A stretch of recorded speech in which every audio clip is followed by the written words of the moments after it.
waves in a current, and then like. Okay, so this is going to be a super mesh problem, and you might not know that when you get started, but you'll see as we start to label the meshes why it becomes a super mesh. So we'll first go through and we'll get our meshes. You can see there's 4 of them, and I will draw little loops. Right. Do them all clockwise. I'll call this one I1, I2, I3, and I4. Now I'm in luck here because if you look, I1 is going in the direction of this 2 amp current source, so I1 has to be 2. I3 has to be -5. So I already know those. That makes it really handy. Now let's see. Okay, yeah. Okay, so I think it's the same. It's kind of the same question you were asking before. So I said I1 is 2 amps.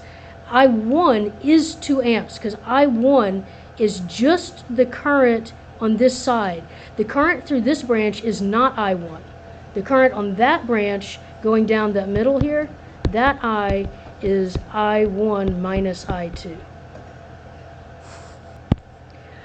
Okay, so we can see that I2 and I4 share only a current source. So let's look at this branch right here, right there. We know that the current in that direction, I'll just call that, I used I in that example there, so I'll call this IY. I can see that IY has to equal 1 amp. Right there in that branch it has to be 1 amp because if you have a current source, the current there has to be that. And IY also has to equal, if we look at IX here, IX is going around in this direction. So IX is going in the positive direction. Or I'm sorry, let me use my numbers. So I4. I4 is going in this direction. And I2 is going in the opposite direction. So IY has to equal I4 minus I2. Or I can say that I4 minus I2 has to equal 1. And now when I do my mesh equations, I'm going to do I2 and I4 in the same equation. What about IX?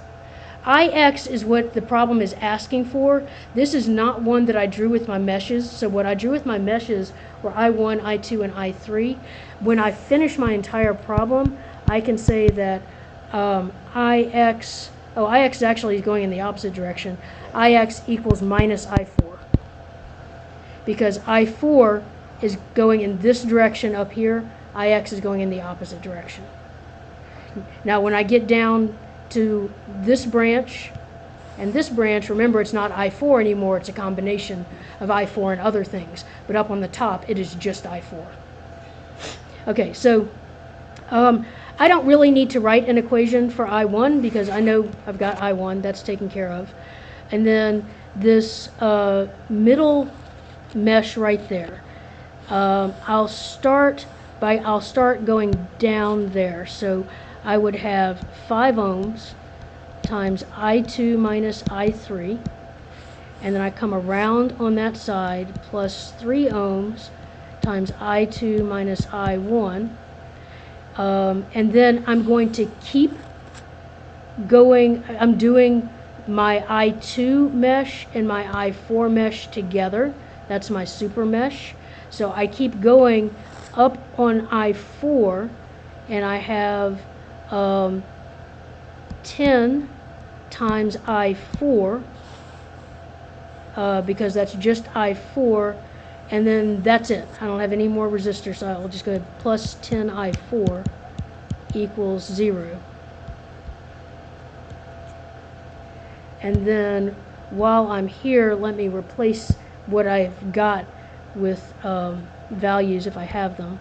So this is 5i2 minus, I3 was negative 5, so I2 plus 5, plus 3i2 minus I1 is 2, plus 10i4.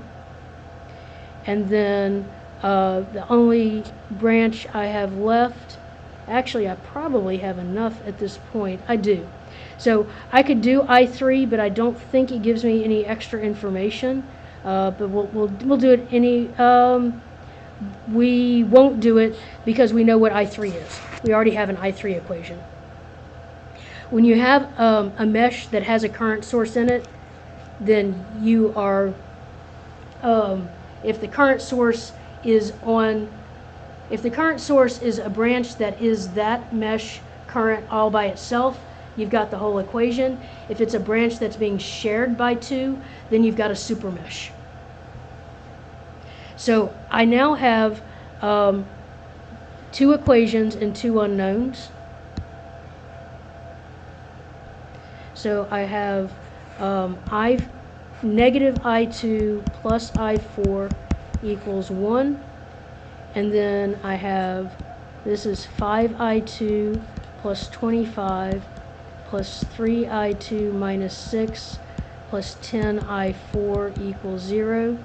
So that's 5 plus 3 is 8i2. And then plus 10i4.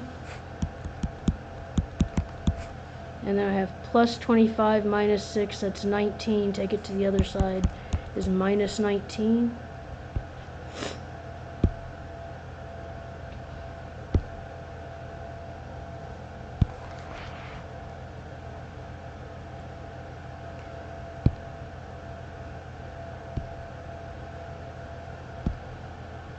Negative 1 plus 1, 1, 8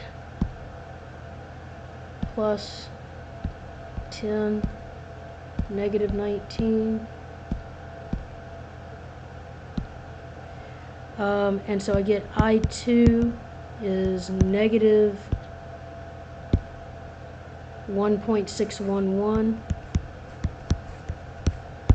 And I4 is negative 0.611.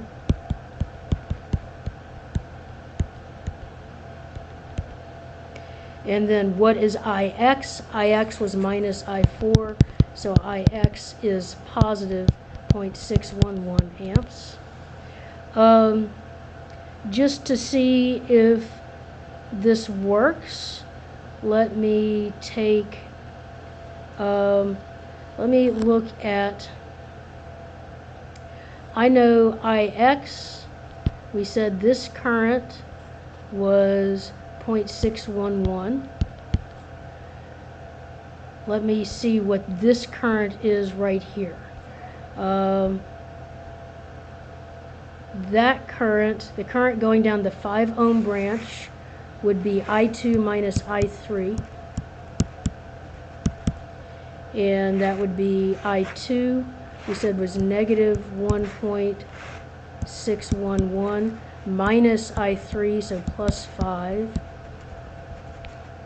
And that would be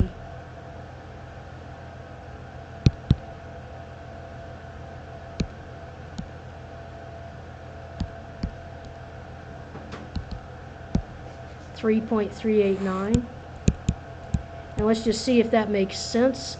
If I had right here at this node, I have 3.389 going down. I have 1 going in this direction.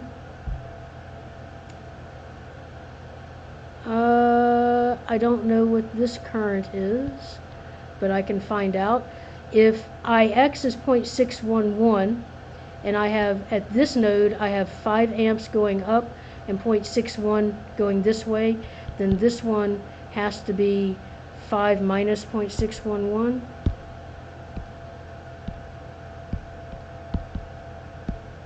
4.389.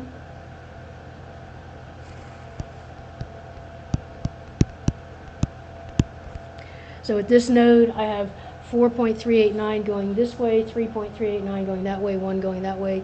That checks to me. It's just a check, I just wanted to double check and see since I made up the problem, so it seems to work. So do you have questions on that? So the super mesh is like, where is the super mesh? Yeah, that page. Okay, just making sure. Yep, that's my super mesh. And the reason it's a super mesh is because It's going through 2 wires, right? because these two meshes, what they have in common is only a current source. And when you have that, you can make a super mesh, and you get 2 equations out of it.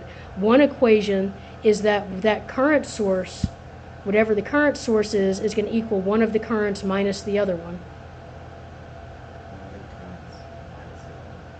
So like here,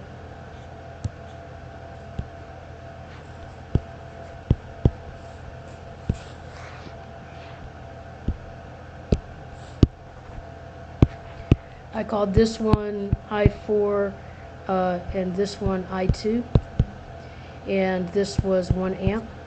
So if I look at this branch right here that has the current source on it, I know what the current has to be. It has to be 1 amp.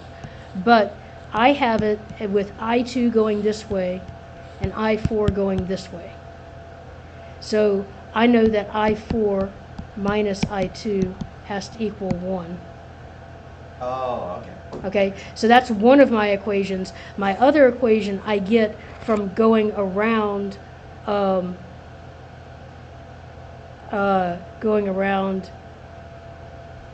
this, that whole thing.